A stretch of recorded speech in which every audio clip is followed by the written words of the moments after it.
यो ठ्याक्कै त्यही बाटो हो जहाँबाट निर्मल पूर्जा अर्थात् निम्स दाई सहित 10 जना पर्वतारोहीहरू ब्रोड पिक हिमाल आरोहणको लागि हिँडिरहेका थिए। क्याम्प 2 बाट हिँड्न सुरु गरेका उनीहरूको योजना भनेको यो विशाल हिउँको बाटो पार गरेर पारिपट्टिको चट्टानको बाटो समाउनु र त्यहाँबाट सोझै माथि गएर क्याम्प 3 सम्म पुग्नु थियो र 16 गतेसम्ममा ब्रोड पिकको चुचुरोसम्म पुग्ने उद्देश्य उनीहरूको हुन्छ। तर यो ग्लेसियरको बीचतिर पुगेपछि एउटा ठुलो हिम पहिरो खस्छ जसमा परेर उनीहरू सबैजना ब्रोड पिक हिमालमा हराउँछन्। ब्रोड पिक हिमाल पाकिस्तानको गिलगिट बल्तिस्तानमा काराकोरम हिम श्रृङ्खलामा भएको 8047 मिटर उचाइको हिमाल हो, जुन संसारको 12औं अग्लो हिमालमा पर्छ। निम्स दाईको कम्पनी इलिट एक्सपेडमा 8000 मिटरका हिमालहरूमा सबैभन्दा इजिएस्ट अर्थात् सजिलो मध्येको एक हिमाल भनेर ब्रोड पिकलाई भनिएको छ र निम्स दाईले यो हिमाल 2019 मा नै चढिसकेका थिए। र यो पटक फेरि ब्रोड पिक चढ्ने योजना उनको सुरुदेखिकै योजना भने थिएन। उनी खासमा G2 हिमाल चढ्नका लागि पाकिस्तान गएका थिए अनि G2 को उनले श्रावण 5 गते नै सफल आरोहण गरिसकेका थिए र G2 को आरोहणसँगै उनले ब्रोड पिक र चोयु हिमालभन्दा बाहेक अरू सबै 8000 मिटरभन्दा अग्ला हिमालहरू 2 पटक वा त्योभन्दा बढी चढिसकेका थिए। त्यसैले उनले फेरि ब्रोड पिकको आरोहण गर्छन् भने 8000 मिटरभन्दा माथिका सबै हिमाल 2 चोटि चढ्ने पहिलो र एकमात्र आरोही हुनको लागि चोयु हिमाल मात्र चढ्नुपर्ने हुन्थ्यो। ब्रोड पिक चढ्दै गर्दाको यो भिडियो मेसेज उनले निर्वाण चौधरीलाई पठाएका थिए। Nirvana brother, yo, thank you. Literally submitted, G2, and now I'm heading towards Broad Peak.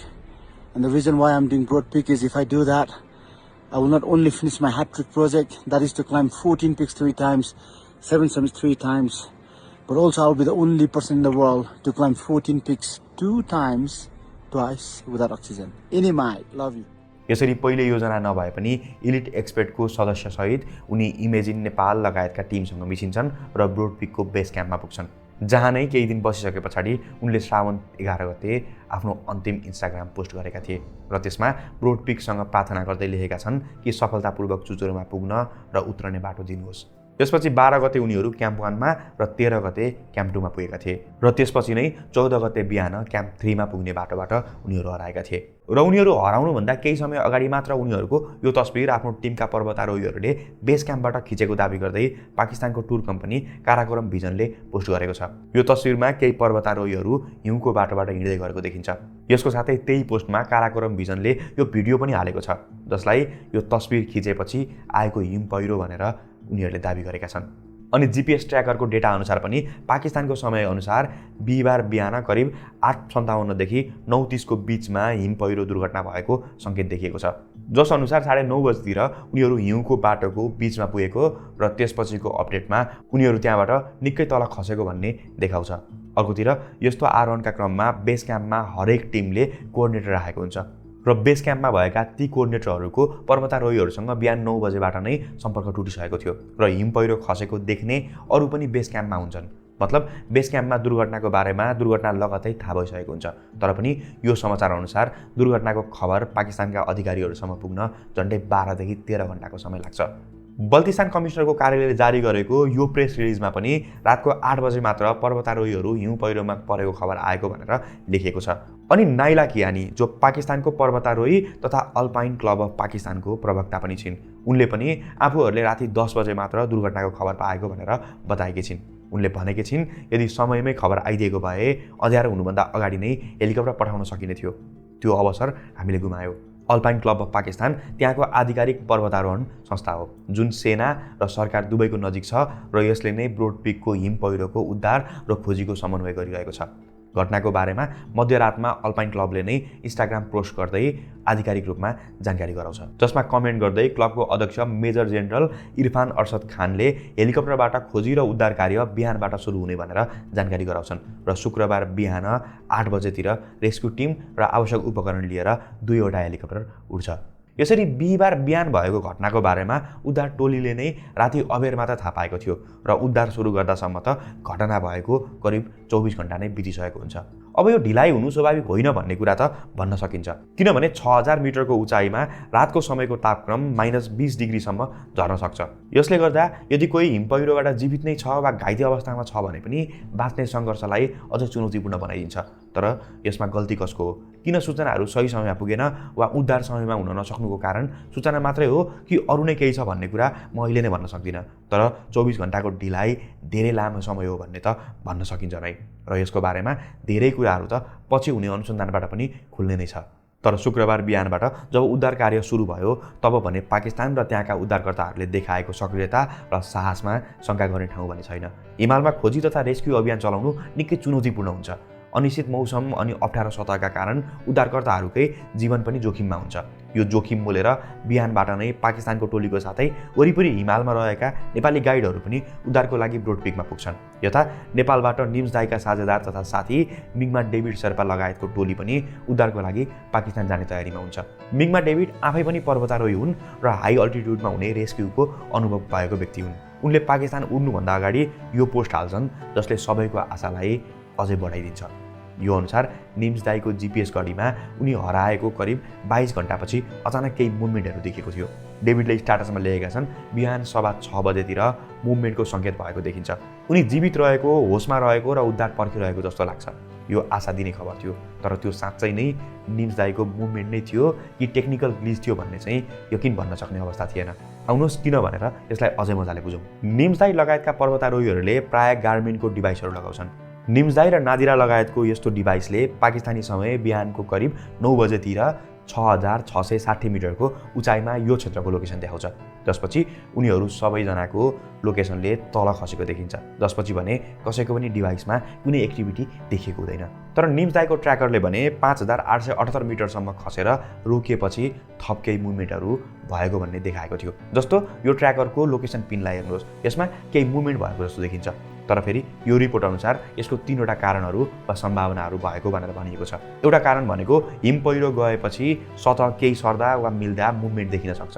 अर्को कारण हिमाल क्षेत्रमा वा हिउँको केही तल भएर यस्ता डिभाइसहरूको सिग्नल फ्लक्चुएट र ट्र्याकिङ इरर भएर पनि मुभमेन्टहरू देखिएको हुनसक्छ। अर्को चाहिँ मानिस नै मुभ हुँदा स्वाभाविक मुभमेन्ट देखाउने गर्छ।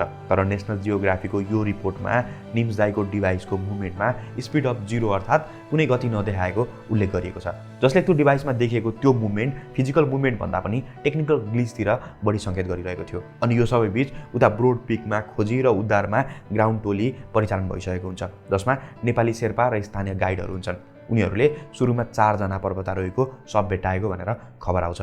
त्यसमध्ये ओमानको नदिरा अल आर्ती र नेपालका पुरबहादुर गुरुङ युक्ताको शव भएको भनी पहिचान हुन्छ। तर अरू 2 जनाको पहिचान भने नखुलेको भनेर बताइन्छ। तर पछि फेरि अल्पाइन क्लबले त्यो खबर गलत भएको भन्दै 2 जनाको मात्र शव भेटिएको र बाँकी 1 जनाको शरीरको अङ्ग भेटिएको भनेर आधिकारिक रूपमा जानकारी गराउँछ। यस्तै उनीहरूले पाकिस्तानको पर्वतारोही सोहेल साखीको झोला र फुटेको गार्मिन घडी भेटाउँछन्। तर गिलगिट बल्तिस्तानको सूचना विभागले भने यो विज्ञप्ति जारी गर्छ, जसमा भेटिएको उक्त अङ्ग अमेरिकी पर्वतारोही सारा मेलोरी गेसको भएको भनेर दाबी गरिएको हुन्छ। अल्पाइन क्लब अफ पाकिस्तानले यसको आधिकारिक कन्फर्मेसन भने गरेको छैन र उसले सारालाई अझै पनि मिसिङको सूचीमा राखेको छ। अनि शुक्रबार दिउँसो नै इमेजिन नेपालका मिङमा जी शेर्पा चिनिया टोलीको साथ केटो हिमाल आरोहण गरिरहेका हुन्छन्। दुर्घटनाको खबर पाएपछि त्यो टोलीले आफ्नो यात्रा बीचमा नै क्यान्सल गर्छ अनि खोजी र उद्धारमा लाग्न थाल्छ। उनीहरूले सबैभन्दा सुरुमा दुर्घटनास्थलतिर ड्रोन पठाएर हवाई माध्यमबाट हराइरहेकाहरूको खोजी गर्न थाल्छन्, जसबाट 7 जना पर्वतारोहीहरू देखिएको भनेर अल्पाइन क्लब अफ पाकिस्तानले आधिकारिक रूपमा जानकारी गराउँछ, जसमा ड्रोनबाट उनीहरूको पहिचान वा अवस्था स्पष्ट हुन नसकेको भनेर लेखिएको हुन्छ। अर्को कुरा भनेको ड्रोनबाट हेर्दा वा जिपिएसको अन्तिम लोकेसन अनुसार पर्वतारोहीहरू देखिएको लोकेसन एकदमै अप्ठ्यारो ठाउँमा हुन्छ। नादिरा र पुरबहादुरको शव निकै तल भएकाले सुरुमै रिकभर गरिएको हुन्छ, तर त्यो उचाइमा अस्थिर मौसम र फेरि हिम पहिरो जान सक्ने जोखिम अनि लो भिजिबिलिटी लगायतले गर्दा अरूको खोजी वा उद्धारमा लागेकाहरूलाई त्यहाँसम्म पुग्न असहज हुन्छ। अनि हुन त पाकिस्तानी सेनाले खोजी कार्यको लागि आफ्ना 2वटा हेलिकप्टर परिचालन गरिसकेको थियो। तर फेरि त्यहाँ उद्धार कार्यमा हेलिकप्टरको प्रयोग नेपालको भन्दा बिल्कुल फरक हुन्छ। नेपालमा धेरैवटा कमर्सियल हेलिकप्टरहरूले रेस्क्यु र सर्च अपरेसन सञ्चालन गर्छन्, तर पाकिस्तानमा अस्कारी एभिएसनले मात्र यो अनुमति पाएको छ र अस्कारी एभिएसन पाकिस्तानी आर्मी अन्तर्गतको नै संस्था हो र अस्कारी एभिएसनले आफ्नो maximum safe landing altitude 5000 metre तोकेको छ। यो भनेको निम्सदाई लगायतको लोकेसन भन्दा करिब 900 देखि 1000 मिटर तल नै हो, जसले गर्दा त्यहाँ नै हेलिकप्टर ल्यान्ड गरेर खोजी गर्न सम्भव हुँदैन। अनि यो रिपोर्ट अनुसार हाई अल्टिट्युडको पातलो हावा र अस्थिर मौसमका कारण हेलिकप्टरको प्रयोगमा लिमिटेसन हुन्छ। मतलब सोझो भाषामा भन्दा त्यहाँ हेलिकप्टरको प्रयोग खोजी वा उद्धारमा होइन, रेस्क्यु टिम र सामान ओसार्न मात्र भइरहेको थियो र ग्राउन्ड टिमले भने मैदानमै उत्रिएर खोजी गरिरहेको थियो। तर शुक्रबार अँध्यारो हुन सुरु भएपछि रातभरिलाई खोजी कार्य स्थगित गरिन्छ। यसरी शुक्रबारको खोजी स्थगित हुनुभन्दा अगाडिसम्म 2 जनाको शव भेटिएको हुन्छ भने ड्रोनबाट थप 7 जनालाई देखिएको हुन्छ। जसपछि शनिबारको दिनभरि उनीहरूलाई ड्रोनबाट देखेको लोकेसनमा खोजी कार्य सुरु हुन्छ, जुन क्रममा ग्याल्जेन शेर्पा ग्यालुको शव भेटिन्छ र अरू 5 जनाको शव पनि ग्राउन्ड टिमले नै देख्छ। तर ती शवहरू एकदमै अप्ठ्यारो र जोखिमपूर्ण ठाउँमा हुन्छ, जसले गर्दा शनिबार नै निकाल्न नसकेको भनेर अल्पाइन क्लबले रातको 8 बजेतिर आधिकारिक रूपमा जानकारी गराउँछ। अब यो पोस्टमा तपाईँले किली पेम्बा शेर्पाको नाम देखिरहनु भएको होला। सुरुमा अल्पाइन क्लबले उनको नै सब भेटिएको भनेर भनेको थियो, तर पछि यो अर्को पोस्ट गरेर क्लबले किलीको नभई ग्यालु शेर्पाको सब भएको भनेर अगाडिको जानकारीलाई सच्याएको थियो। यो सबै शनिबारको रात 8 बजेको कुरा थियो। तर फेरि शनिबार दिउँसो करिब 4 बजेतिर नै निम्सदाईको कम्पनी इलिट एक्सपेर्ट लगायतले इन्स्टाग्राम पोस्ट मार्फत निम्सदाईको निधन भएको भनेर सार्वजनिक गरिसकेको हुन्छ। जसपछि नेपालका प्रधानमन्त्रीदेखि संसारभरका मानिसहरू उनीहरूलाई श्रद्धाञ्जली दिनेदेखि लिएर सबैतिरका मिडियाहरूले त्यो खबर प्रसारण गरेका थिए। तर खोजी टोलीले निम्सदाईको शवलाई आइतबार मात्र निकाल्न सक्छ। त्यो टोलीले निम्सदाईको सहित आइतबारको दिनभरिमा 4 जनाको शव फेला पार्छ, जुन शवहरू निमा शेर्पा, किली पेम्बा शेर्पा र चीनका वाङझोङको हुन्छ। साथै थप 1 जनाको शव अलि अग्लो स्थानमा देखिन्छ र त्यसलाई त्यही अवस्थामा निकाल्न नसकिने भनेर अल्पाइन क्लबले आफ्नो विज्ञप्तिमा लेख्छ। यसरी यो भिडियो तयार पार्दासम्मको अवस्थामा शुक्रबार, शनिबार र आइतबार गरी 3 दिनमा 7 जनाको शवको साथै 1 जनाको खुट्टा मात्र रिकभर भएको छ। अनि थप 1 जनाको शव भने देखिएर पनि निकाल्न सकेको छैन र यो बाहेक अरू 3 जनालाई त्यहाँबाट रिकभर गर्न अझै बाँकी छ। तर अब सम्भवतः सबैको मृत्यु भइसकेको मानेर नै सर्च एन्ड रेस्क्यु अपरेसन अब सर्च अपरेसनको रूपमा मात्र चलिरहेको छ। मतलब ब्रोड पिक आरोहणमा हिँडेका 10 जना पर्वतारोहीहरू सधैँका लागि त्यहाँ नै हराए, जसमा निर्मल पूर्जा निम्सदाईको नाम एकदमै धेरै चर्चामा छ। मगर समुदायबाट आएर पनि निम्सदाई अहिलेको समयमा सबैभन्दा चर्चित हिमाल आरोही बन्न सफल भए र हिमाल आरोहणदेखि साहसिक खेलहरूसम्मको उनको यात्रा कुनै रोमाञ्चक सिनेमाभन्दा कम छैन। किनभने हिमाल चढ्नुभन्दा अगाडि उनी ब्रिटिस लाउरे थिए। उनले सन् 2003मा ब्रिटिस आर्मीको स्पेशल बोट सर्भिसमा प्रवेश गरेका थिए अनि 2009मा उनी रोयल नेभीको स्पेशल फोर्स युनिटमा गए। 2012मा पहिलोपटक 6119 मिटर अग्लो नेपालको लोपुचे इस्ट माउन्टेन आरोहण गरेपछि उनमा हिमाल चढ्ने लत यसरी लाग्छ कि उनले आफ्नो जीवन नै यसमा समर्पित गर्छन्। सन् 2019मा 8000 मिटरभन्दा माथिका सबै 14वटा हिमालहरू 6 महिना 6 दिनभित्रमा सफल आरोहण गरेर उनले विश्व रेकर्ड पनि बनाए, जबकि त्योभन्दा अगाडि ती 14 हिमालहरू 7 वर्ष लगाएर चढेको रेकर्ड थियो। र यही क्रममा खिचिएको डकुमेन्ट्री 14 पिक्स नथिङ इज इम्पोसिबललाई नेटफ्लिक्सले प्रदर्शन गरेको थियो, जसले निम्सदाईलाई विश्वव्यापी रूपमा चर्चा दिएको थियो र यही चर्चाले उनलाई हिमाल आरोहणको विश्वासिलो नाममध्ये उभ्याउँछ। अनि ब्रोड पिक यात्रामा निस्किनु अघि नै उनले 8000 मिटरभन्दा माथिका हिमालहरू 57 पटक आरोहण गरिसकेका थिए, जसमध्ये 29वटा आरोहण त उनले कुनै पनि सप्लिमेन्ट्री अक्सिजन बिना नै आरोहण गरेका थिए। अनि निम्सदाईले जे गरे त्यो सबै कुनै न कुनै हिसाबमा हिमाल आरोहण, पर्यटन र साहसिक खेलसँग जोडियो। जस्तो उनले पर्वतारोही साथीहरू मिङमा डेभिड शेर्पा र तेजन गुरुङसँग मिलेर इलिट एक्सपेर्ट नामको कम्पनी खोले, जसले हिमाल एक्सपेडिसनहरू गराउँछ। यसैगरी आरोहणका लागि चाहिने लुगा, जुत्ताका साथै विभिन्न टुल्सहरूको लागि निम्सदाई ब्रान्ड र निम्सदाई स्टोरको सुरुवात गरे। स्काई डाइभ निम्सदाई भनेर नेपालसहित संसारका कयौँ ठाउँहरूमा स्काई डाइभिङ गराए। अनि उनको आफ्नै नाममा सुरुवात गरेको निम्सदाई फाउन्डेसनले पनि हिमाल चढ्ने शेर्पाहरूको जीवन उकास्न र उनीहरूको परिवारका लागि काम गर्छ।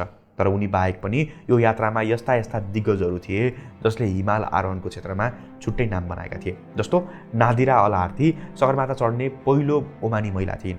उनले केटु र मनास्ट्रो हिमालको पनि आरोहण गरिसकेकी थिइन् र 8000 मिटरभन्दा माथिको सबै हिमाल चढ्ने लक्ष्य लिएर ब्रोड पिक आरोहण गर्न गएकी थिइन्। यस्तै किली पेम्बा शेर्पा 8000 मिटरभन्दा माथिका सबै हिमाल चढिसकेका अनुभवी पर्वतारोही र गाइड थिए।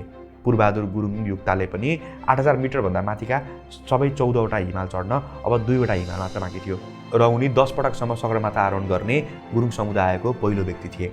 ग्याल्जेन शेर्पा ग्यालुले पनि एकै सिजनमा 3 पटक कञ्चनजङ्घा आरोहण गरेर Guinness book of world record बनाएका थिए र उनले सगरमाथा सहित संसारभरका अग्ला हिमालहरू आरोहण गरेका थिए। निमा शेर्पाले एकै सिजनमा 4वटा 8000 मिटरभन्दा माथिका हिमालहरू चढेका थिए। नवाङ थुन्डु शेर्पाले पनि सगरमाथा सहित मनास्लु, कञ्चनजङ्घा लगायतका हिमालहरूको आरोहण गरिसकेका थिए। पाकिस्तानका सोहेल साकेले पनि केटु, कञ्चनजङ्घादेखि नाङ्गा पर्वत लगायतको आरोहण गरिसकेका थिए। उनले कति हिमालहरू त सप्लिमेन्टल अक्सिजन बिना नै आरोहण गरेका थिए। अनि अमेरिकाकी मेलोडी गेस पहिलोपटक 8000 मिटरको हिमाल चढ्ने प्रयास गर्दै थिइन्, तर उनले त्यसभन्दा अगाडि साना साना हिमालहरू कयौँ पटक आरोहण गरिसकेकी थिइन् र हिमालप्रतिको लगावका कारण नै उनले आफ्नो व्यापार नै बेचेर हिमाल आरोहणमा लागेकी थिइन्। चीनका वाङ जोङले त 12वटा 8000 मिटरभन्दा अग्ला हिमालहरू आरोहण गरिसकेका थिए, जसमध्ये 6वटा हिमाल त उनले 2026मा नै चढेका थिए। उनी पनि 14वटा हिमाल नै चढ्ने लक्ष्यमा थिए। तर अब उनीहरू सबैका लागि ब्रोड पिक नै अन्तिम गन्तव्य बनिदिएको छ। तर यो बीच अरू केही यस्ता प्रश्नहरू भने उठाउनु नै पर्छ होला। जस्तो योभन्दा अगाडि नै मैले भनिसकेँ कि बिहिबारको दिन बिहानै हिम पहिरो दुर्घटना भए पनि उद्धार सुरु हुन 24 घण्टाभन्दा बढी समय लाग्यो। यो ढिलाइ किन भयो? अनि यति धेरै मानिसहरू हताहत भएको खबर तत्काल बेस क्याम्पमा थाहा भए पनि उद्धार गर्ने टोली र अधिकारीहरूसम्म पुग्न किन 13 घण्टाभन्दा बढी समय लाग्यो? र यदि यो सत्य हो भने बेस क्याम्पमा किन कुनै सरकारी अधिकारी वा लाइजन अफिसरहरू वा मिलिट्रीको उपस्थिति थिएन? यसमा अनुसन्धान हुनैपर्छ। र अर्को गम्भीर प्रश्न भने नेसनल जियोग्राफीको यो प्रश्नले उठाएको छ, जसअनुसार ब्रोड पिकमा जुलाई 18 देखि एकदमै तेज हावा र जुलाई 22 आसपासमा एकदमै ठुलो हिउँ परेको थियो, जसले गर्दा त्यहाँको मौसम प्रतिकूल भइरहेको थियो। नेसनल जियोग्राफीको रिपोर्ट अनुसार यही कारण धेरैवटा टोली त्यहाँबाट आफ्नो आरोहण क्यान्सल गरेर फर्किसकेको थियो। यसरी नै फर्किनेहरूमा थिए डेभिड क्लेन र इयान ओभरटन पनि। मौसम पूर्वानुमान सही नदेखेपछि उनीहरू जुलाई 25मा नै त्यहाँबाट फर्किएका थिए। तर निम्स दाई र उनको टिम मौसम सुधार हुने अपेक्षामा बसेका थिए। यसको बारेमा नेसनल जियोग्राफीमा लेखिएको छ, उनीहरूले त्यहीँ बस्ने निर्णय किन गरे यो स्पष्ट छैन, तर त्यसको नतिजा निकै घातक साबित भएको छ। यस्तै सोयल साखीका मेन्टर सामसन सिमोन सराफले पनि एक्सप्लोरर वेब्समा यो कमेन्ट गर्दै निकै गम्भीर कुरा उठाएका छन्। उनले K2, G1, G2 र ब्रोड पिक लगायतको हिमालहरू अहिले नै तयार भएको थिएन भनेर भनेका छन्। उनले हिमाल आरोहणमा हुने कमर्सियल कम्पिटिसन एकदमै टक्सिक भइसकेको भन्दै आरोप लगाएका छन् कि नयाँ रुटको नाटकले पनि अहिलेको ट्रेजेडीमा भूमिका खेलेको छ। अब हुन त यो दुर्घटना टार्न सकिन्थ्यो कि सकिँदैन थियो त्यो कुरा गर्ने बेला होइन यो। गल्ती कसको थियो सायद त्यो खोज्ने बेला पनि होइन यो। त्यसैले अहिले नै यसमा धेरै कुरा गर्दिनँ। तर हामी आफै पनि हिमालले भरिएको देश भएकाले हामीले पनि यी गल्ती र कमजोरीहरूबाट सिक्न भन्ने जरुरी छ। अनि हाम्रो सरकारले पनि यो घटनाको आफ्नै तहबाट अनुसन्धान गर्न जरुरी छ, ताकि भविष्यमा हुन सक्ने यस्ता सम्भावित दुर्घटनाहरू टार्न सकौँ, ताकि फेरि यसरी नै हामीले माया गरेका, हामीलाई हिम्मत र साहस दिने हाम्रा हिरोहरूलाई यति चाँडै यसरी नै गुमाउनु नपरोस्।